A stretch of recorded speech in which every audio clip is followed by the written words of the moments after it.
Railway station पर फौजी भूत और चुड़ैल की राखी। रात के 2 बजे रायगढ़ नाम के स्टेशन पर आशा नाम की औरत अकेले अपने पति नीरज और बेटे के साथ अपनी ट्रेन का इंतजार कर रही होती है, क्योंकि ट्रेन 6 घंटे लेट चल रही थी। इसलिए ट्रेन का इंतजार करते करते वो सब सो जाते हैं।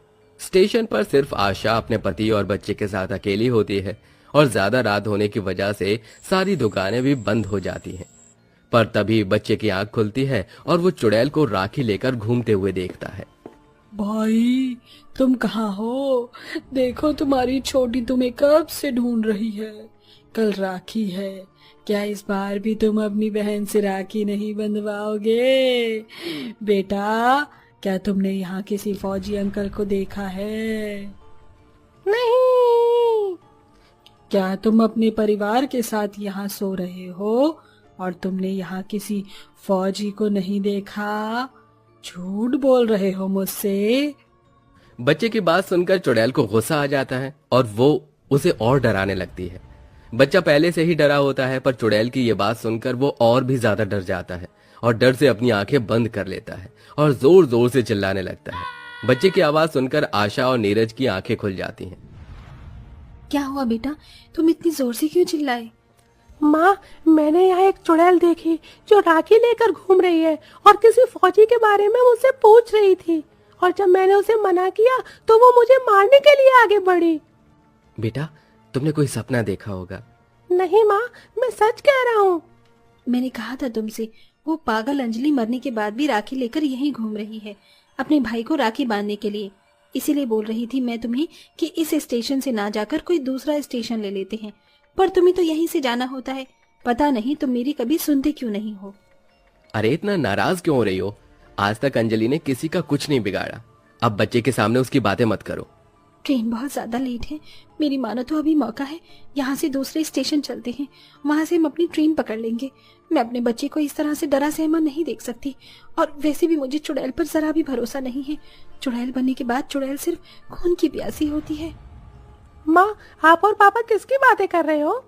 बच्चा अपनी माँ से जैसे ही सवाल करता है, अंजलि उसे बच्चों के सामने एक बार फिर आ जाती है और उस बच्चे के सवाल का जवाब देती है। तुम्हारी माँ मेरी बात कर रही है। क्यों भाभी, सही कहा ना मैंने? अंजलि, तुम? क्या हुआ भाभी, मुझे देखकर डर क्यों गई? मुझे इस स्टेशन पर जितना इंतजार अपने भाई का है, उससे कहीं ज्यादा इंतजार आपका था। अंजलि, ये तुम क्या बोल रही हो? भाभी, भैया को बताया नहीं कि मैं आपका इंतजार क्यों कर रही हूँ? चुड़ैल की ये बात सुनकर आशा 5 साल पुरानी बातें याद करने लगती है। अरे अंजलि, मेरा एक सूट सिल देना, वहाँ जल्द रक्षाबंधन आ रहा है। मैं सोच रही हूँ कि इस बार मैं अपने भाई को खुद राखी बांधने के लिए जाऊँ। भाभी, अगर ऐसी बात थी तो कुछ दिन पहले सूट दे देती। 3 दिन बाद ही तो रक्षाबंधन है, और तुम तो जानती हो इस बार मैं रक्षाबंधन पर रायगढ़ स्टेशन जा रही हूँ। कुछ देर के लिए ही सही, पर मेरे भाई की ट्रेन वहाँ से गुजरती हुई 5 मिनट के लिए वहाँ रुकेगी, और मैंने सोचा है कि इस बार मैं राखी न भिजवाकर खुद स्टेशन पर जाकर अपने भाई को राखी बांधूं। हाँ, तो अभी तेरे पास 3 दिन बाकी हैं, तो 2 दिन में मेरा सूट तैयार कर दे, और तीसरे दिन तो स्टेशन पर जाकर अपने भाई से मिलाना। मैंने कौन सा रोका है? अच्छा ठीक है भाभी, दे दो।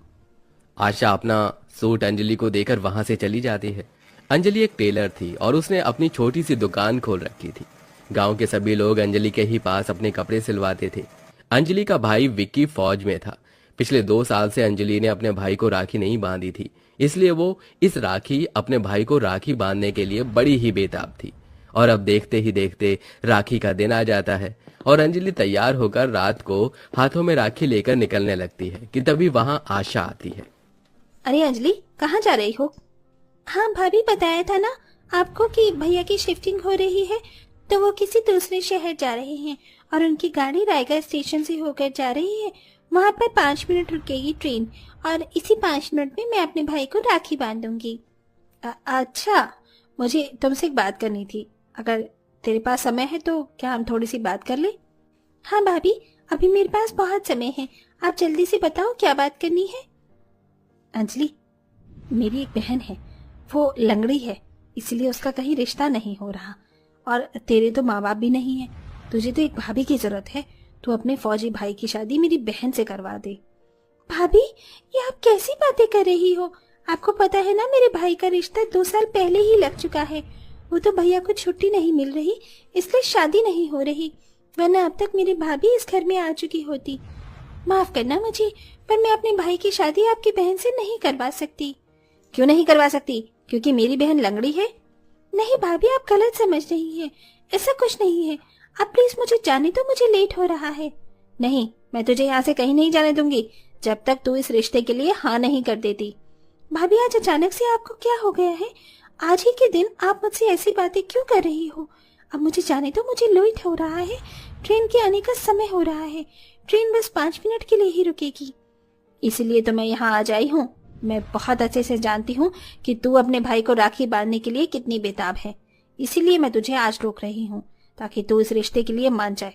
अगर तू मान गई तो तेरा भाई भी मान जाएगा, क्योंकि वो तेरी बात कभी नहीं काटता। भाभी, मेरा रास्ता छोड़ो। स्टेशन पर कोई नहीं होता, सिर्फ अंजलि और आशा होते हैं और रात के 2 बज रहे होते हैं। अंजलि आशा को धक्का देकर वहां से चली जाती है।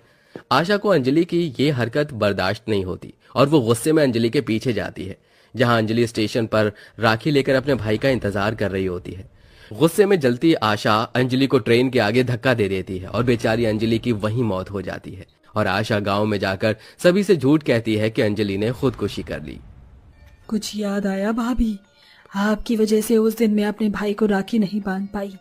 आखिर ऐसी क्या दुश्मनी थी जो तुमने मुझे ट्रेन के सामने धक्का दे दिया? आशा, अंजलि की जान उस दिन तुमने ली थी? इसका मतलब उस दिन तुमने गांव वालों को जो बताया वो सब झूठ था?